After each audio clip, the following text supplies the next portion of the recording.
આપના ધારાસભ્ય ભૂપત ભાયણીના રાજીનામા બાદ હવે કોંગ્રેસના 2 ધારાસભ્યના રાજીનામા પડી શકે છે અને તેઓ કેસરીઓ ધારણ કરી શકે છે.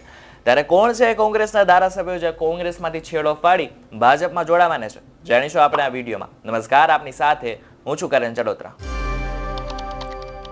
લોકસભાની ચૂંટણીને હવે થોડા દિવસો જ બાકી રહ્યા છે. તેવામાં ભાજપ હવે પોતાની નબળી સીટોને મજબૂત કરવાના મૂડમાં છે. વિસાવદરના ધારાસભ્યના રાજીનામા બાદ તેઓ ભાજપમાં જોડાવાની વાત કરી નાખી છે.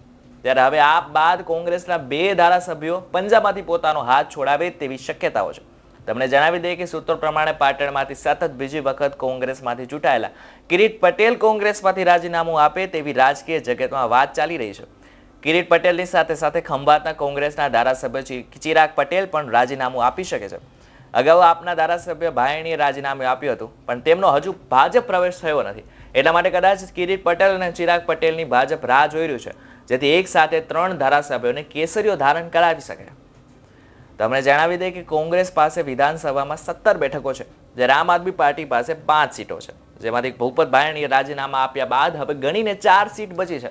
ત્યારે હવે કોંગ્રેસના 2 ધારાસભ્યના રાજીનામા પડે છે તો 17માંથી 15 બચશે અને ત્યારબાદ લોકસભાની ચૂંટણીમાં કોંગ્રેસ માટે કપરો સમય આવે તેવી પૂરેપૂરી શક્યતાઓ છે.